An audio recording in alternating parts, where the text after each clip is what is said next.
These verses from Matthew's Gospel, known as the Beatitudes, would be just about the best known and most loved of all the bits of the Bible. And I think probably among the most loved words of all literature ever. Now, why is that? Why do people love them so much? Is it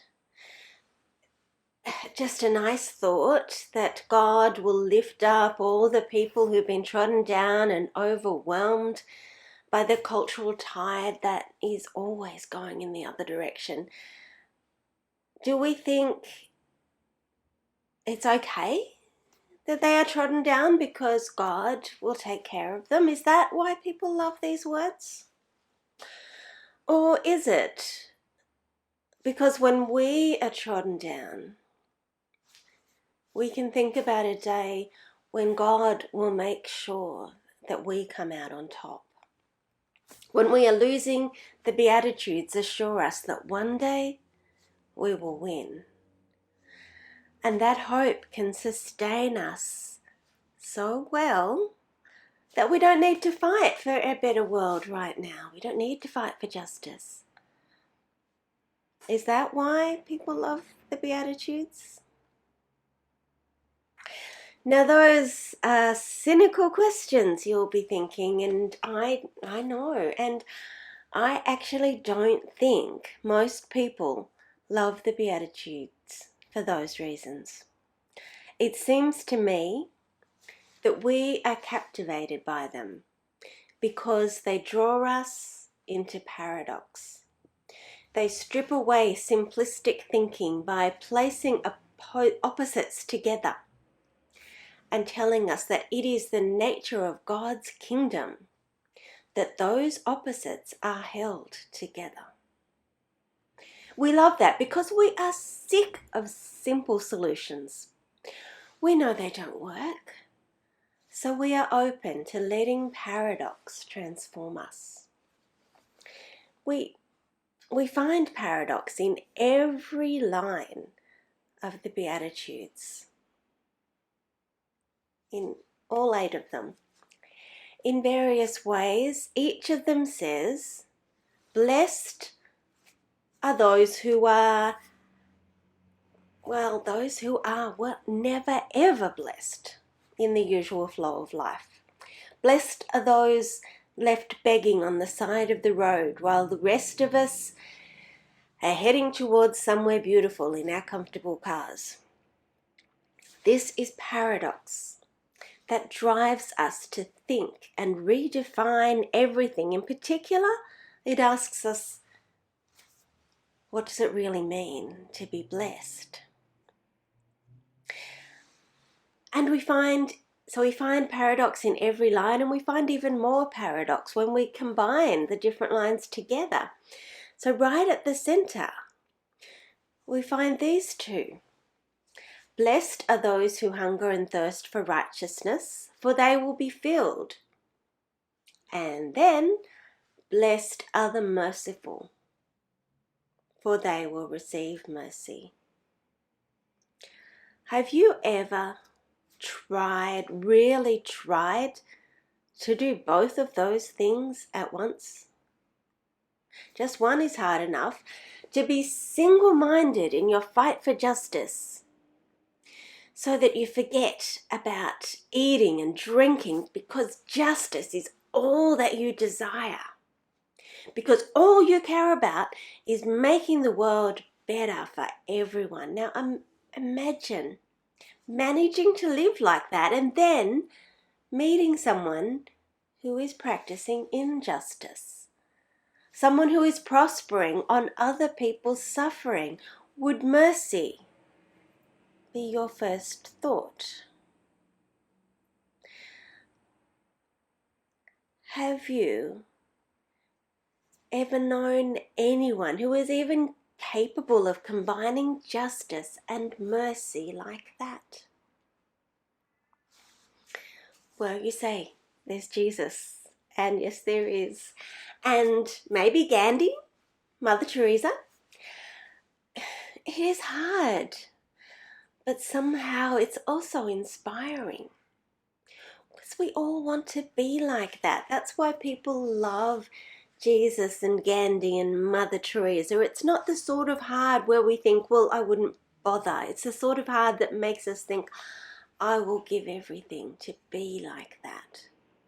They show us what humans are capable of and enable us to believe that maybe even we might be capable of it. Just a little. Each of those people lived those inspiring lives in the context of particular historical events and challenges, that none of them lived in some theoretical reality that made this stuff easy. And as we read the Beatitudes, we are meeting on the Sunday after January 26. That difficult day for Australia, that day many of us can no longer call Australia Day, a day we wish we could celebrate, but we just can't yet. And so, since this is our context, let's look at these words in light of what we know of the experience of Australia's first peoples. With as much clarity as we can, given that our context, for most of us, is that of a very different life experience. Most of us gathered at St. Paul's on a Sunday morning tend to be of European descent. But let's take our minds into another experience for a while as we look at these words again. Blessed are the poor in spirit, for theirs is the kingdom of heaven. Well, that's a bit of a puzzle. Luke's a lot simpler. Luke just says, blessed are the poor, and that is a confronting enough paradox, but at least we know what it means. Poor in spirit is harder to grasp. But there is a clue.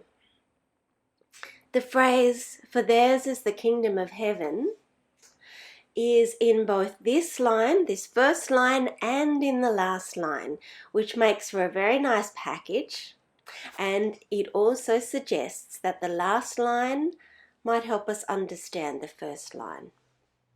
Blessed are those who are persecuted for the sake of righteousness, for theirs is the kingdom of heaven. Well, that leads me to think about a people group who had developed spiritual beliefs and practices over tens of thousands of years, beliefs and practices that sustained their communities, embodied their histories, and reinforced their connections with the land. Then Europeans came along, and on the whole, those Europeans imposed Christian beliefs and practices without first listening to the older spiritualities and considering together how the good news of Jesus might be heard as good news by them. Instead, they have often been accused of worshipping demons if they want to hold on to any of their spiritual traditions. And that, it seems to me, is at least part of what it means to be poor in spirit, to have your spiritual life ridiculed and dismissed. Jesus, you'll remember, was also accused of demon possession on occasion. So he understands. And Jesus says, they are blessed. Theirs is the kingdom of heaven. Blessed are those who mourn, for they will be comforted. Those who mourn over the disruption of family life when children were stolen from their parents. Blessed are those who mourn for sons and grandsons, daughters and granddaughters in prison, or who have died in custody. those who mourn the loss of their language and culture, those who mourn the destruction of sacred sites, those who mourn over people they love, who have lived without hope and died too young. Jesus says they are blessed. They will be comforted. Blessed are the meek, for they will inherit the earth. Now this is a tough one because it is often heard as if it said, blessed are those who don't make a fuss because their reward can be deferred into the indefinite future. But since it's placed right next to blessed are those who hunger and thirst for righteousness, we know that can't be what it means. Now, if you look up meek in a dictionary, you find phrases like unwilling to disagree or fight and easily imposed upon. Now, 150 years of frontier wars shows us that many First Nations people were very willing to fight for their land and their people, their dignity and their way of life. And many fight still through legal and political systems for recognition and justice. I would not want to insult them by calling them meek. Yet, people can be easily imposed upon not because they are passive in nature, but because they have been denied agency or resources, or through generation after generation of trauma. People groups can become pawns in other people's agendas and objects in other people's social experiments. And Jesus says they are blessed. They will inherit the earth. Blessed are those who hunger and thirst for righteousness, for they will be filled. The people who most desire justice tend to be the people who have been most denied justice, people who have had everything taken away. People get sick of them protesting and going on about justice all the time, but Jesus says they are blessed. They will receive the justice they hunger for. Blessed are the merciful, for they will receive mercy. The Uluru Statement from the Heart is one of the most generous documents I've ever read. While it acknowledges great injustice and suffering, it does not express a desire for vengeance, just a desire for a voice, for a say. It is a statement full of mercy, and which Jesus says will be blessed. Mercy will be shown them. Blessed are the pure in heart, for they will see God.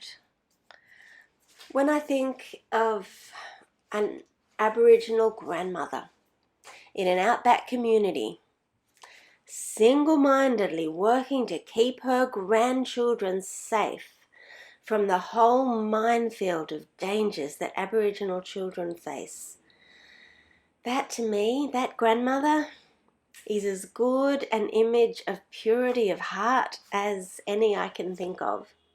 I'm not saying she's perfect, not any of them, just that circumstances have narrowed her vision down to one righteous purpose. And Jesus says she is blessed. Her vision has been so clarified that she will see God. Blessed are the peacemakers, for they will be called children of God. Makarata is a process for establishing peace after a conflict. Peace doesn't just happen at the end of a war. Peace must be worked for. Peace must be made. Australia, as we know, did not do that work at the end of the frontier wars. There is work still to do. And those who do that work are doing God's work, the work of establishing peace. And Jesus says they will be blessed. Their likeness to God will be acknowledged. And that brings us back to, blessed are those who are persecuted for the sake of righteousness, for theirs is the kingdom of heaven. People who have no kingdom in this world, who have fought for justice and right relationships and been ignored and maligned. The kingdom of heaven belongs to them. Jesus says they are blessed. So what do we do with all this? If we choose to walk into this world of paradox that the Beatitudes open up for us and let ourselves be turned upside down by them, what happens next? What does it do to us? Well, for a start, it gives us a moral compass. It reminds us that there is such a thing as true north, even when our world seems to be spinning on a completely different axis. And that steadies us and gives us hope. But hope in the future is not really hope unless it changes us in the present. If we hope for a better world in the future, if we are hoping for the kingdom of God, then we will work to make our current world more like that better world that we are hoping for. And so, as we look back to January 26th the other day, and as we look ahead in this referendum year, what will we, us mostly white people, what will we do to bring about that paradoxical upside down reality for Aboriginal and Torres Strait Islander Australians? Jesus said, the kingdom of heaven is theirs. Well, what about the land their people have lived on for tens of thousands of years? Jesus said they will be comforted. Well, how might we be their comforters?